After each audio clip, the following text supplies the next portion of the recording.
Shalom, shalom, shalom, peuple de Dieu. Je vous salue tous au nom de Jésus-Christ.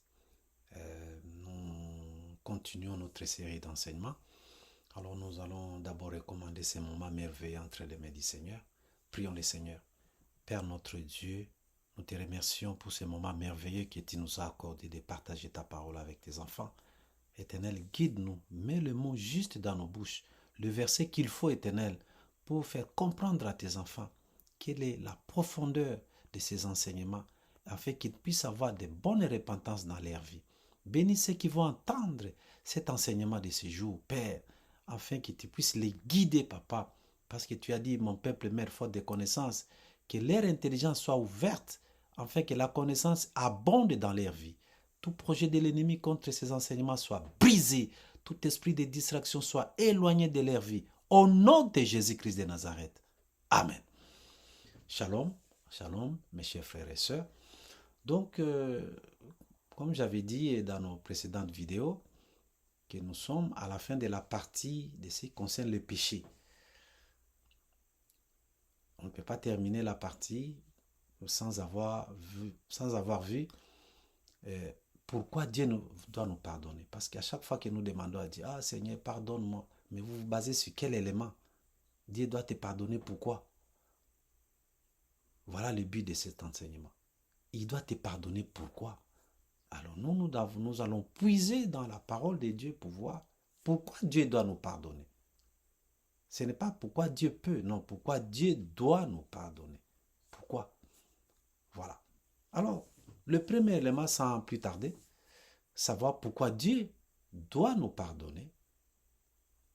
Le tout premier, c'est que c'est un Dieu compatissant.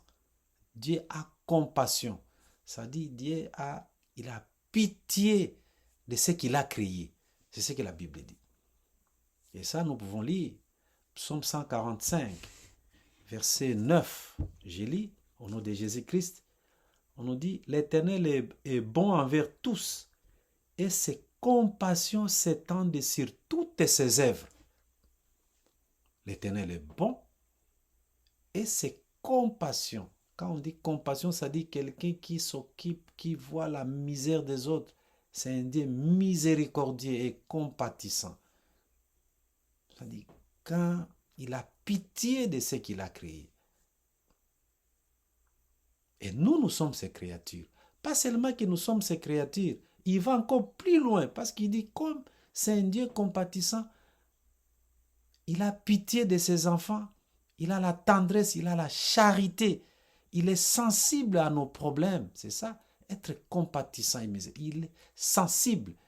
Dieu ne reste pas indifférent à tes problèmes. Parce que quand nous avons des problèmes, nous pensons que cette affaire-là ne regarde pas Dieu. Non, il s'en occupe. Et il a pitié, il a compassion. C'est-à-dire quelqu'un qui, la souffrance, c'est comme, je vois une maman qui, son bébé souffre. Vous savez, le langage des bébés, comme j'avais dit, il faut pleurer. Les enfants ne font que pleurer. Mais un bébé qui ne fait que pleurer, vous allez sentir que même ses parents sont mal à l'aise, ils ne savent pas. Mais il souffre de quoi? L'enfant est incapable de parler. Mais Dieu sait quand nous souffrons, là où tu es, quand tu souffres, Dieu sait que tu souffres, ça lui fait aussi mal. Alors, comme il dit que c'est un Dieu compatissant et miséricordieux, et nous devons lui rappeler cela pour dire, Seigneur, toi tu es un Dieu compatissant. Ça dit, tu t'occupes, tu es sensible à nos problèmes, à nos misères, à nos difficultés. Aie pitié de moi. Ok? C'est ce qu'on dit. Et quand nous voyons, Psaume 103, verset 13. Psaume 103, verset 13, on dit, comme un père a compassion de ses enfants, l'Éternel a compassion de ceux qui les craignent. Voilà. Pas seulement qu'il a compassion de ses créatures, mais il a encore beaucoup plus compassion de ceux qui les craignent. Donc, vous avez seulement l'obligation de craindre Dieu et il aura compassion de vous. Et c'est par là où il peut te pardonner. Dieu te pardonnera quand tu lui dis, Père, je suis ton enfant, j'ai mal fait, pardonne-moi. Tu es un Dieu compatissant. Il faut le lui rappeler. rappelle à quelqu'un ce qu'il a promis. Et il va l'exécuter. Parce que c'est ce qu'il a dit. C'est comme à la maison, je vous ai donné cet exemple. C'est comme à la maison, vous vous dites, même si vous brisez un verre à la maison, je ne ferai rien. Mais si vous promettez cela à vos enfants, mais quand ils font la vaisselle, ils cassent un verre, tu commences à crier, mais tu te contredis. Non, tu avais dit, Père, mais pourquoi tu dois te fâcher, c'est un verre qui est tombé, là on peut en acheter un autre. Donc, notre Dieu, c'est un Dieu compatissant, c'est ça son nom. Le nom de l'Éternel, c'est un Dieu compatissant. Et c'est là, dans les fameux 2 Chroniques 7 que nous connaissons. Les 2 Chroniques 7, 13 à 14. On dit que mon peuple sur qui mon nom est invoqué. Si toi tu crains Dieu, on sait que tu es un chrétien. Et si tu crains Dieu, sachez que la compassion de l'Éternel est encore sur toi. Beaucoup de gens se repentent de leurs péchés, mais ils ne changent pas de vie. Pourquoi? On aime toujours lire le verset 14, mais au verset 13, les 2 Chroniques 7, on nous dit, quand je fermerai les ciels, ici ce n'est pas Satan, ici ce n'est pas qui que ce soit, c'est Dieu qui a fermé les ciels, ça dit le secours d'en haut ne vient pas. Il n'y a pas de bénédiction, il n'y a pas de pluie. Dieu va fermer, il ferme cela, et qu'il n'y a point de pluie, quand j'ordonnerai aux sauterelles de consumer le pays, car j'enverrai la peste parmi mon peuple, ok? Si c'est Dieu qui envoie ces calamités. Mais, il dit, si mon peuple sur qui mon nom est invoqué, il s'humilie, il faut d'abord s'humilier. Il y a des gens qui demandent à Dieu pardon comme si c'était leur ami. Ah, Père, de tout ce que j'ai fait, de tout ce que je n'ai pas fait, comprenez seulement, bon, pardonne-moi seulement. Ne prenez pas la repentance comme quelque chose de léger, là. La repentance, c'est un moment très important pour votre vie. Ne prenez pas la repentance comme si c'était quelque chose de négligeable. Vous devez vous humilier, vous devez avoir un cœur repentant. Il faut d'abord s'humilier, il faut prier. Tu peux t'humilier, mais tu ne pries pas. Il faut adresser tes prières à Dieu. Il faut prier.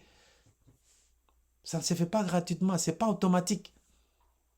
Tu as mal fait, humilie-toi devant le Seigneur, prie Dieu et cherche sa face. Et on dit quoi? Et si se détourne de ces mauvaises voies, il ne suffit pas de demander à Dieu pardon, mais il faut aussi se détourner des mauvaises voies. Les gens ont pris l'habitude de dire, ah, c'est un Dieu, il pardonne toujours, il va comprendre. Non, ce n'est pas bon. Ok? Vous devez vous détourner du mal, de ces mauvaises voies. Il dit, je l'exaucerai. Quand on sait que tu es un chrétien, tu es une chrétienne, si tu as fait quelque chose de mal, humilie-toi devant le Seigneur. Prie Dieu. Regrette tes péchés. Et change ta manière de faire les choses. Il dit, je l'exaucerai des ciels, je lui pardonnerai son péché et je guérirai son pays. Voilà. Donc, notre Dieu, c'est un Dieu qui est bon. Parce que c'est un Dieu compatissant. Nous avons l'obligation de lui rappeler que tu es un Dieu qui s'occupe de notre misère. Tu pardonnes nos péchés, pardonne-nous à cause de ton nom. Et quand nous lisons Ésaïe 48, verset 9, on nous dit, à cause de mon nom, je suspends ma colère. Vous êtes avec moi? Ésaïe 48, verset 9.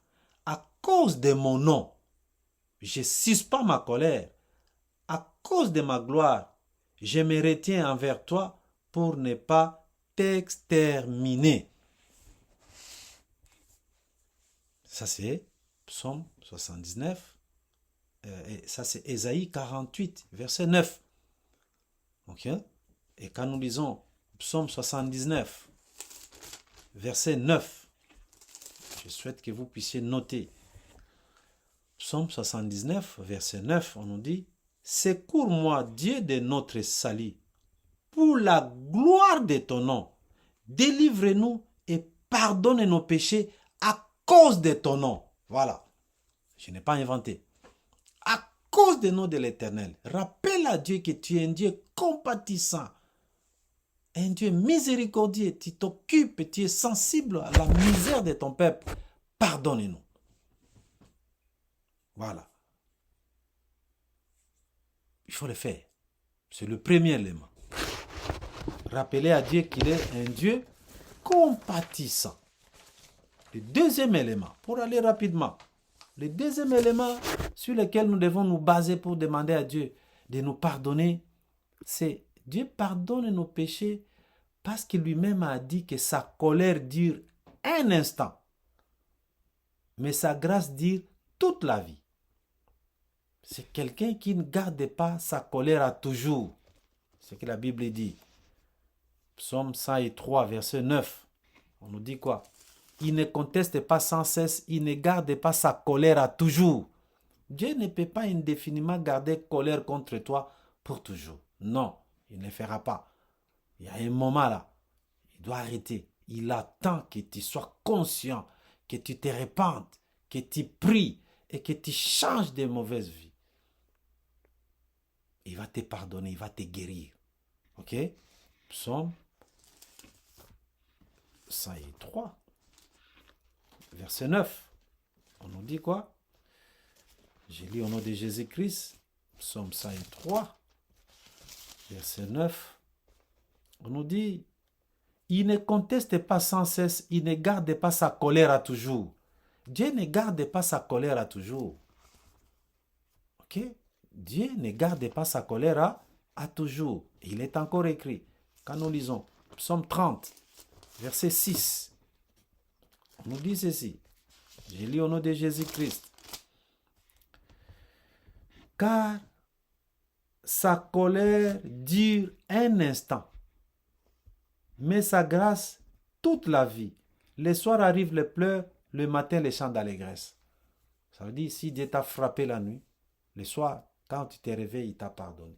Il attend que tu puisses te repentir, que tu pries, tu présentes, tu dis, j'ai fait ceci. Beaucoup de gens ne progressent pas parce qu'ils cachent leurs péchés. C'est ce que la Bible dit. Celui qui cache ses péchés ne progresse pas. Celui qui les avoue et les délaisse obtient miséricorde. Ok? Donc, le soir arrive le pleur, mais le matin les chants d'allégresse. Ok? Et quand nous lisons Jérémie chapitre 3. Jérémie chapitre 3, verset 12. Jérémie chapitre 3, verset 12 à 13. On nous dit ceci. Ok? Va, crie ces paroles vers les septentrions et dit, reviens, infidèle Israël, dit l'Éternel, je ne mettrai pas sur vous un regard sévère. Non, je ne jetterai pas. Excusez, je ne jetterai pas sur vous un regard sévère, car je suis miséricordieux, dit l'Éternel. Je ne garde pas ma colère à toujours. Vous devez prier Dieu pour lui dire, Seigneur, tu ne gardes pas ta colère à toujours. Je reconnais que j'ai mal fait, pardonne-moi. Pourquoi ne pas le faire? C'est ce que la Bible dit. Je ne jetterai pas un regard sévère envers vous. Je ne garde pas ma colère à toujours. Tu vas dire, ça fait longtemps Seigneur que tu m'as puni, pardonne-moi. Ça n'est trop. Ok? Et quand nous revenons, l'autre verset, c'est Ésaïe 43. Ésaïe 43, verset 25. On nous dit ceci. C'est moi qui efface tes transgressions pour l'amour de moi, et je ne me souviendrai plus de tes péchés. Pour l'amour de lui-même. Il ne se souviendra plus. Dieu efface. Quand il pardonne, il oublie. Il efface nos péchés. Sa colère ne dure pas à toujours. Ok? Ce n'est pas comme nous. Nous les humains, quand nous pardonnons, on n'oublie pas. On est là. On dit non, je te tiens à l'œil. Je sais, toi, non. Lui, quand Dieu nous pardonne, il oublie. Okay? Et il y a un verset que j'aime bien là. Ok? Il y a un verset que j'aime bien. Michée chapitre 7, verset 18 à 19. Michée chapitre 7, versets 18 à 19. Il dit quoi? Je lis au nom de Jésus-Christ. Quel Dieu est semblable à toi, qui pardonne l'iniquité et qui oublie les péchés du reste de ton héritage? Il ne garde pas sa colère à toujours, car il prend plaisir à la miséricorde. Il aura encore compassion de nous. Il mettra sous ses pieds nos iniquités. Il jettera au fond de la mer tous leurs péchés. Dieu jette nos péchés, nos iniquités. Quand il a pardonné, il les prend, il les jette dans la mer. C'est ce que ma Bible dit. Quelque chose qu'on jette dans la mer, on ne peut plus récupérer ça. Dieu ne peut pas récupérer tes péchés là. Il dit non, non, non, toi tu as fait ça, alors je récupère encore, je vais te punir. Non, c'est un Dieu bon. C'est à toi de rappeler à Dieu, Père, j'ai péché. Tu es un Dieu compatissant et miséricordieux. Ça c'est un. Et deuxièmement, pardonne-moi parce que ta colère dure un instant, mais ta grâce dure toute la vie. Jette mes péchés dans l'océan de l'oubli. C'est comme ça que nous prions. Seigneur, mes péchés, prends-les, jette-les dans l'océan, oublie-les. Il dit, je jetterai vos péchés au fond de la mer. Ça, c'est le deuxième élément qui fait que Dieu puisse nous pardonner. Nous devons le faire avec un cœur humble, avec un cœur compatissant. On ne doit pas faire des choses comme à l'aveuglette. Non, non, non. Prions avec précision. Troisième élément qui fait que Dieu puisse nous pardonner. Dieu nous pardonne parce qu'il dit que le bâton, le sceptre de la méchanceté ne restera pas sur le lot du juste. Et ça, je suis dans Psaume, chapitre 125, verset 3. Le sceptre, ça dit le bâton de la méchanceté ne résidera pas sur le lot du juste, de peur que les justes ne tendent pas la main vers le mal. Aujourd'hui, dans nos pays africains, vous allez voir que les parents, une petite erreur, vous privez l'enfant, il dit non, tu ne vas pas dormir aujourd'hui ici. Mais tu crois que cet enfant va aller dormir où? Oui, l'enfant a mal fait. Je n'en disconviens pas. Il a mal fait, mais ce n'est pas une raison de les jeter dehors. Tu les jettes dehors, là, tu l'exposes. Parce que si c'est une petite fille, là, il va rencontrer quelqu'un qui va dire, ah, viens dormir ici. Il dit, ah, de toutes les façons, on m'a déjà chassé, c'est nous. Ou pour quelques gaffes, vous privez l'enfant à manger. C'est pas bon. Ne chassez pas vos enfants. À moins que ce soit vraiment un cas de force majeure où il n'y a pas d'autre solution. Mais les enfants, plus vous les chassez, plus vous les mettez encore dans une situation beaucoup plus difficile qu'avant. Ok? Donc, ici nous voyons, Psaume 125, verset 3, on dit, car le sceptre, c'est le bâton des commandements là, de la méchanceté ne restera pas sur le lot du juste, afin que les justes ne tendent pas les mains vers l'iniquité. Qu'est-ce qu'on veut dire là? Si toi tu prives l'enfant à manger aujourd'hui, bien c'est pas parce que il a fait quelque chose de mauvais. Il t'a insulté, un exemple. Tu le prives à manger aujourd'hui. Selon toi, il va manger où? Une fois, deux fois, pour le même motif là. Mais finalement, l'enfant, il risque de faire des gaffes. Ok? Beaucoup des petites filles se sont prostituées à cause de ça. Il a fait une gaffe, oui, c'est vrai. Mais il faut réparer. Il va subir les conséquences, mais vous continuez à punir la même personne pour le même motif tous les jours. À un moment, il va se lasser, il va dire, ah, je suis fatigué. Je lui ai demandé pardon là, mais il ne veut pas. Mais ici, quand on dit le sceptre de la méchanceté, ça veut dire, quand tu es sous la punition de l'Éternel, il ne continuera pas à te punir. Parce que quand tu es dans une situation difficile, Dieu lui-même, c'est comme s'il t'expose. Il ne veut pas t'exposer au mal. C'est ce qu'il faut rappeler à Dieu. Seigneur, oui, j'ai péché contre toi. Oui, je reconnais. Père, mais si tu continues à me punir, je risque de tendre la main vers même David. Vous savez que David est allé chez les Philistins. tellement Saul le pourchassait partout. Un jour, David a dit, non, non, je risque de mourir entre les mains de Saul. Il faut que je fuis. Il est allé chez ses pires ennemis. C'est là où il est allé se réfugier. Voilà pourquoi. Parfois, nous condamnons beaucoup de gens. Hein? Nous condamnons beaucoup de gens, mais si c'était toi, il y a matière à réfléchir. Hein? Toi, tu vas condamner quelqu'un parce qu'il a mal fait, mais tu ne connais pas. Qu'est-ce qui l'a poussé à faire cela? Je ne donne pas raison. Mais nous devons comprendre que avant de condamner quelqu'un, il faut bien comprendre le contour de son problème. Si toi, tous les jours, on te prive à manger parce que, je ne sais pas, là, tu avais, je sais pas, tu avais cassé la télé. C'est grave, pour en acheter un autre, ça fait de l'argent. Oui, alors. Mais finalement, on va te priver à manger. Qu'est-ce que tu vas faire? Tu vas les voler? Et Dieu ne continuera pas à te laisser dans cette situation parce qu'il sait que tu risques de tendre la main vers le mal. Il faut lui rappeler, Seigneur, si cette situation, je sais que j'ai péché contre toi. C'est à cause de cela que je suis dans cette situation. Le problème de la repentance, les gens ne sont pas conscients de ce qu'ils ont fait.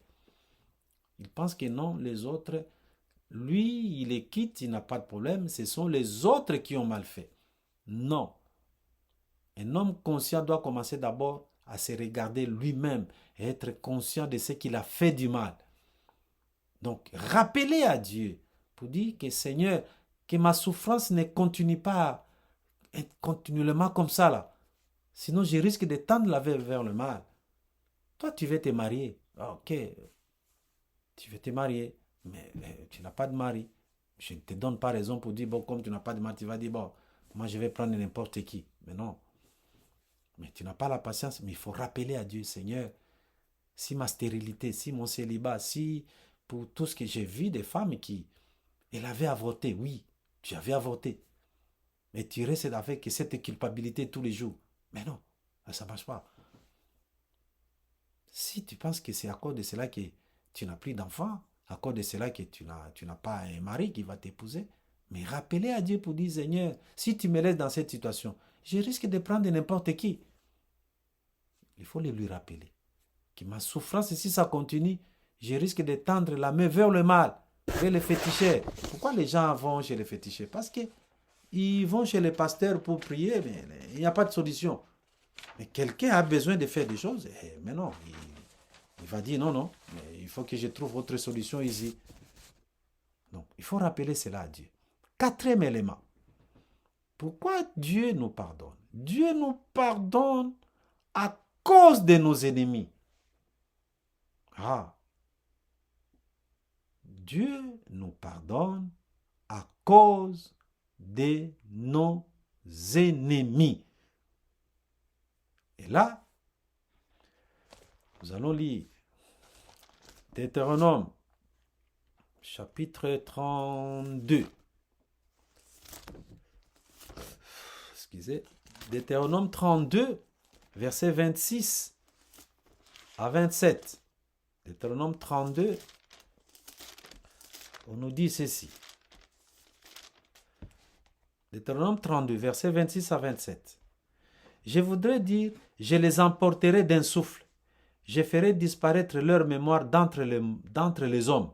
Mais, c'est Dieu qui dit, hein, mais je crains les insultes de l'ennemi. Je crains que leurs adversaires ne se méprennent et qu'ils ne disent, notre main a été puissante et ce n'est pas l'Éternel qui a fait toutes ces choses. Vous avez lu? Il dit, il voulait emporter Israël d'un seul souffle. Mais il crée les insultes de leurs ennemis. Pourquoi ne pas en bénéficier? Tu pries, on sait que tu es un chrétien. Tu crains Dieu. Tous les dimanches, tu es à l'église. Samedi, c'est intercession. Tu montes à la montagne. Tu ne veux pas faire les désordres. Tu crains Dieu. Tu essayes. Tu te bats. C'est pas facile. Et les gens qui te voient comme ça, ils disent, oh, mais c'est une chrétienne, celle-là. Mais si elle est chrétienne, mais pourquoi il doit rester comme ça? Si c'est Dieu qui t'a puni, rappelez à Dieu, Seigneur, Si tu fais cela, que diront mes ennemis? Mes ennemis diront que toi, tu es incapable de me pardonner. Voilà. Ce sont les prières que nous allons faire ensemble avec vous. Ok? Dieu voulait punir Israël, mais il dit, mais je crée les insultes de leurs ennemis. Hein? Pour dire que ce n'est pas l'Éternel qui a fait ces choses. Pourquoi? Parce que quand vous lisez Deutéronome chapitre 9, verset 4, on dit que quand vous entrerez dans la terre promise, que personne ne dise que c'est la force de ses bras qui lui a fait acquérir tous ses biens. Ok? Mais c'est à cause de quoi? Il dit, ok, je lis. Lorsque l'Éternel ton Dieu les chassera devant toi, ne dis pas à ton cœur, c'est à cause de ma justice que l'Éternel me fait entrer en possession de ces pays. C'est à cause de la méchanceté de ces nations que l'Éternel les chasse devant toi. Donc, vous comprenez qu'il y a certaines choses où nous combattons par nos propres efforts au moment où Dieu veut intervenir dans nos affaires. Dieu veut intervenir, mais vous manquez des mots à lui dire. Vous faites des tralala, des bruits inutiles. Ça n'a aucun soubassement biblique. Rappelez à Dieu, Seigneur, si tu ne me bénis pas, si tu ne me pardonnes pas, que diront nos ennemis? C'est comme un papa qui frappe son enfant. Moi, j'ai entendu des enfants dire, la façon dont mon père me frappait, la façon dont mon père il parlait de moi, là, je me disais, est-ce que j'étais vraiment l'enfant à ce papa-là? Je me demandais si j'étais vraiment la fille à mon père. Ou le fils à mon père, parce qu'il me frappait d'une manière qui n'était pas bonne. Ok?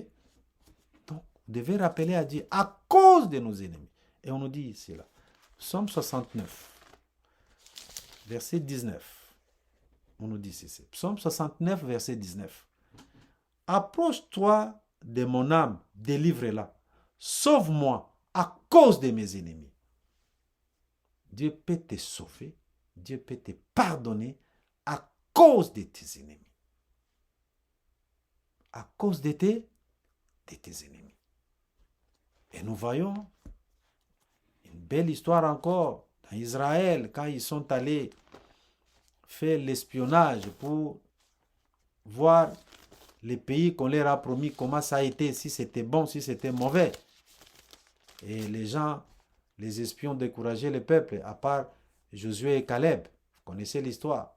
Qu'est-ce qui est arrivé? L'histoire, c'est que tous les espions ont dit que c'est un beau pays, un pays où coule le lait, le miel. Mais les fils d'Anak, les géants, nous sommes comme des sauterelles devant eux. Le peuple a pleuré.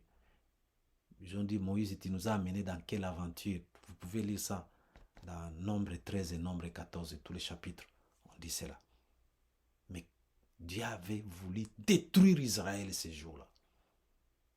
Et tout ce que Moïse, il a rappelé à Dieu. Écoutez ce que Moïse a dit. Nombre 14. Ok? Versets 15 à 16.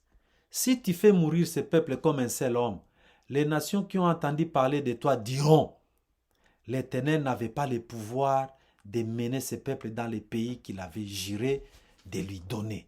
C'est pour cela qu'il a égorgé dans le désert. Voilà. Il faut prendre Dieu au mot. Nous combattons certains combats qui ne sont pas les nôtres. Moïse et tout ce qu'il a fait parce qu'il a vu que Dieu était vraiment en colère. Il a dit, Seigneur, le peuple là qui nous entend, les gens qui entendront ce que tu as fait, ils diront, l'Éternel, toi tu n'avais pas le pouvoir de les faire sortir, de les bénir, tu les as amenés dans le désert. Tu étais incapable, toi Dieu, de les faire sortir du désert. Donc vous comprenez qu'à cause de nos ennemis, Dieu peut se retenir contre toi. Mais le problème, c'est que nous les chrétiens, il suffit qu'on te dise, ah, tu sais, il y a telle personne avec qui vous ne vous entendez pas. Il suffit qu'on vienne te dire, ah, tu sais, il a dit, ah, non, ne me parle pas de celui-là, celui-là. Non, je ne veux même pas entendre parler. Là, erreur. Il faut changer un peu autrement. Non? Je sais que c'est comme ça que vous étiez habitués à faire. Mais je voudrais aussi que nous fassions de notre façon cette fois-ci. Nous, au combat spirituel, nous écoutons ce que les ennemis disent. Essayez aussi, vous allez voir. Écoutez ce que quand quelqu'un, ton ennemi parle, ou il a parlé à quelqu'un, la personne là, quand il vient te dire, ne te fâche pas. C'est une arme. Ça a toujours marché. Attendez quand je vais commencer à faire passer les gens pour les témoignages, vous allez entendre. Tu pries seulement comme ça. Tu attends ton ennemi qui dit, ah, ok. Ah, c'est comme ça. Il a dit, on va voir s'il va se marier. Si tu attends ça, mais quand tu vas prier Dieu, rappelez ça à Dieu. Mets-toi à genoux, dis, Seigneur, écoute ce que mes ennemis disent. Seigneur, écoute, mais il ne faut pas mentir. Il faut dire des choses vraies que tu as entendues. Voilà pourquoi il ne faut pas fuir ce que tes ennemis. Tout ce que tes ennemis disent, c'est une arme. Ne soyez pas des gens rancuniers là. Oh, non, non, non, non, non, non. Celui-là ne me parle même pas de lui. Écoutez ce que vos ennemis disent. C'est un conseil. Essayez, vous allez voir. Donc, vous comprenez que Dieu voulait détruire Israël. Mais Moïse ici a dit, les gens là, les nations qui ont entendu parler de toi diront, l'Éternel n'avait pas le pouvoir de mener ce peuple dans les pays qu'il avait juré de lui donner. C'est pourquoi il les a égorgés dans les déserts. Donc, toi aussi, tu as cet avantage. Quand tu pries, tu fais ta repentance, tu dis, Seigneur, si tu ne me pardonnes pas, que diront mes ennemis? Ouais? Que diront mes ennemis? Si ton père, pour une gaffe que tu avais fait, ton père, ça fait des mois et des mois, il ne veut pas te sentir. Pour une télé que tu as cassée, je ne sais pas moi, pour l'argent que tu as volé, on ne t'encourage pas, c'est mal, c'est mauvais. Mais pour une grosse erreur que tu as fait, ça fait des années, tu vas douter réellement si c'est ton père. Donc, rappelez à Dieu. J'insiste là-dessus. Et apprenez à écouter ce que vos ennemis disent. Le soir, mets-toi à genoux. Dis au Seigneur, Seigneur, écoute ce que mes ennemis disent. Si tu ne me bénis pas, que diront mes ennemis? Et le dernier élément, le cinquième élément, Dieu nous pardonne à cause du sang de Jésus-Christ. C'est le point final. Dieu nous pardonne à cause du sang de Jésus. Et nous voyons Colossiens chapitre 2, c'est Colossiens chapitre 1, verset 20. Colossiens chapitre 1, verset 20.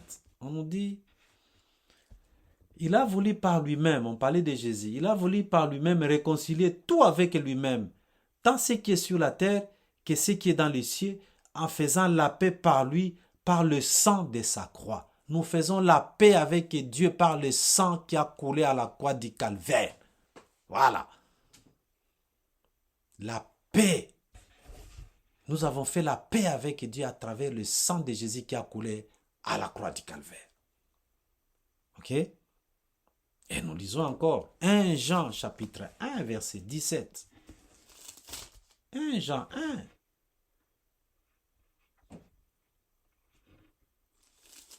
1 Jean 1, non. 1 Jean 1 verset 7, pas 17, il n'y a pas de 17. 1 Jean 1, 7. On dit, mais si nous marchons dans la lumière, comme il est lui-même dans la lumière, nous sommes mutuellement en communion. Et le sang de Jésus, son Fils, nous purifie de tout péché. C'est le sang de Jésus qui nous purifie de tout péché. Tu ne peux pas faire la prière de repentance sans évoquer le sang de Jésus de te purifier de tes péchés. Ok? Le sang de Jésus nous purifie de tout péché. C'est à travers le sang de Jésus que nous pouvons nous présenter devant Dieu. Et pourquoi Hébreux chapitre 10, verset 19, on dit, ainsi donc frères, puisque nous avons au moyen du sang de Jésus une libre entrée dans le sanctuaire. Nous pouvons nous présenter devant Dieu seulement si nous sommes lavés par le sang de Jésus-Christ. Le sang de Jésus nous purifie. Ok? Et le Éphésiens, chapitre 1, verset 7, on nous dit ceci. En lui, nous avons la rédemption par son sang, la rémission des péchés selon la richesse de sa grâce. La rédemption, ça dit nous avons été rachetés. La rémission, ça veut dire l'acquittement. C'est une abolition, l'annulation. En lui, en Jésus, nous avons la rédemption. Ça dit nous sommes rachetés par le sang de Jésus. Nous devenons enfants de Dieu à travers le sang de Jésus. À chaque fois que tu fais la repentance, il faut invoquer le sang de Jésus pour te purifier. Et ici, parfois, je suis en train d'énumérer que nous péchons de beaucoup de façons. Toutes les parties de nos corps, de notre âme, de notre esprit qui nous a fait pécher, il faut invoquer le sang de Jésus-Christ. Si c'est ton corps physique qui t'a fait pécher, tes yeux, tes oreilles, invoque le sang de Jésus de laver tes yeux, de laver ta bouche, de laver tes mains, de laver tes oreilles, de laver ta pensée, ta conscience. C'est le domaine de l'âme. De laver ton intuition, le domaine de l'esprit. On va étudier tout cela dans la repentance. Parce que nous sommes maintenant dans la série des repentances. Que Dieu puisse nous, par le sang de Jésus, nous soyons lavés. Ce qui nous a fait pécher, nous devons les tremper dans le sang de Jésus afin que nous puissions nous présenter comme des enfants de Dieu, purifiés par le sang de Jésus-Christ. Voilà l'enseignement sur la repentance. Ok? Après cela, la prochaine vidéo, nous aurons à faire la prière. Je vais faire la prière ensemble. J'avais demandé de mettre les commentaires. Je ne vois aucun commentaire. Les gens souhaitent m'appeler, mais ceux qui ne m'appellent pas, je ne sais pas comment on va faire. Mais la fois prochaine, nous allons faire la prière ensemble de la repentance. Je vais faire un petit récapitulatif de tout ce qu'on a vu jusque-là, parce que nous devons nous repentir pour que Dieu nous soit favorable. Parce que si Dieu ne te maudit pas, personne ne pourra te maudire. Donc, la bonne repentance doit commencer par la repentance de nos péchés. Quand nous terminons la repentance sur les péchés, nous allons entrer dans le domaine des iniquités. Quand nous sommes quittes avec Dieu, c'est là que nous pouvons faire le combat spirituel. Parce qu'aujourd'hui, les gens ont mal interprété les Jacques chapitre 4, verset 7. Ils disent toujours, résistez au diable, il fuira loin de vous. C'est bon, c'est vrai. Mais ce n'est pas tout. On dit, soumettez-vous à Dieu et résistez au diable. Si tu ne te soumets pas à Dieu, tu ne peux pas résister au diable. Ne faites pas cette erreur-là. Te soumettre à Dieu, c'est se mettre sous sa couverture. Il est saint. On dit que Dieu est saint. Et il habite dans l'assemblée des saints. Si Dieu est avec toi, un saint, ce n'est pas celui qui ne pêche pas. C'est celui qui se sanctifie toujours dans le sang de Jésus. C'est ça un saint. Mais si tu ne le fais pas, toi tu es dans les désordres et tu veux résister au diable. Il va te cribler comme du froment. Voilà un peu. Et ce que j'avais à dire, nous allons prier. Nous allons prier pour rendre grâce à Dieu et clôturer l'enseignement de ce jour. Père Dieu de gloire, je te rends grâce pour cet enseignement de ce jour. Bénis ton peuple éternel. Nous avons commencé la série de la repentance. Père, touche les cœurs de tes enfants, afin que les 5 éléments que je viens de citer soient ancrés dans leur cœur, afin que la repentance soit sincère. Au nom de Jésus-Christ. Amen. Que Dieu vous bénisse, qu'il vous bénisse abondamment. Merci, merci chers frères et sœurs. Bye.